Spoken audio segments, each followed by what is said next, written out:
Сегодня временно исполняющий обязанности главы республики Егор Борисов и генеральный директор РАО «Энергетические системы Востока» подписали соглашение о взаимодействии по развитию энергетики Якутии и обеспечению надежного энергоснабжения потребителей на период с 2015 по 2025 годы.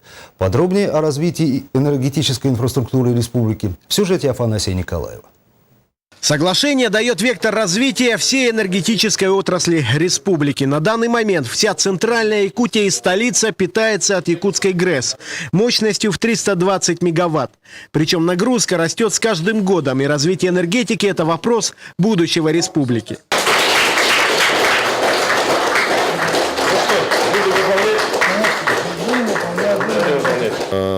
Мы считаем, что реализация этого соглашения, она приведет к своим результатам, то бишь к развитию самих энергетических мощностей, а самое главное, как следствие, к обеспечению предпосылок для создания и развития новых производств. И одним из главных энергетических проектов является ГРЭС-2. Строительство объекта уже идет полным ходом.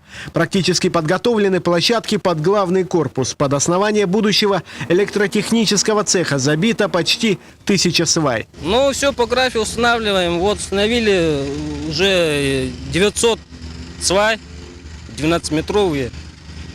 Вот от мозга заливаем уже. Вчера залили сколько? 12 кубов. Вот сейчас уже должен 24 будет. Скоро еще подъедут. Электрическая мощность будущей теплоэлектростанции составит почти 200 мегаватт. Тепловая – около 500 гигакалорий в час. Питаться станция будет газом из средневилюйского месторождения. Сердце ГРЭС-2 – 7 газотурбинных установок компании General Electric. Их сборка уже идет. Как подчеркивает РАО ЭС «Восток», санкции не помешают строительству. Мы сегодня меняем логистику поставки газовых машин. Если по договору наши коллеги должны были поставить их сюда на площадку в сентябре следующего года, и машины находились у них под контролем в этом направлении.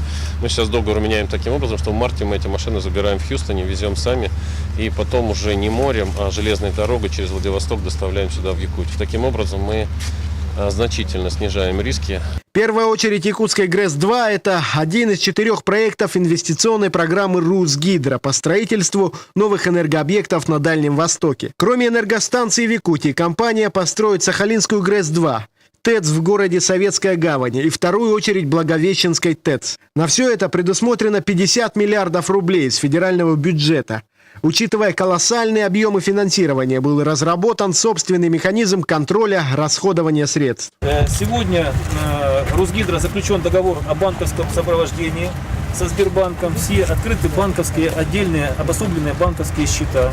И все денежные средства в 4 уровнях кооперации расходуются только с разрешения Сбербанка, предварительное согласование инженерной компании. Ну, естественно, проходит 4-ступенчатый контроль. Кроме электростанций, в соглашении, подписанном сегодня, затронуты и другие сферы развития энергетической инфраструктуры республики. Это и развитие электросетей, возобновляемых источников энергии, и реконструкция электростанций на местах. И самое главное – обеспечение финансирования развития энергетики Якутии. Я надеюсь, что мы дальше совместными усилиями продолжим эту работу, и те тарифы, которые сегодня необходимы нашим и инвесторам, и те проекты, которые реализовать, мы найдем решение. Хотя реально видим, что эти вопросы могут решиться только через бюджет. Но какой это будет бюджет, это уже вопрос обсуждения. В данном соглашении формализовали основные направления движения развития энергетики до 2025 года. Это основные объекты в генерации, в сетевом строительстве, в тепловом бизнесе, возобновляемой энергетике и так далее. И второе, мы на сегодняшний день определились с подходами к определению источника финансирования в этом направлении. Строительство якутской ГРЭС-2 должно завершиться в конце 2015 года, а уже с 2016 теплоэлектростанция должна войти в эксплуатацию. Годовая выработка нового объекта энергетики составит 1,5 миллиарда киловатт-час. Афанасий Николаев, Юлия Михайлова, Иван Семенов, НВК «Саха», Якутск.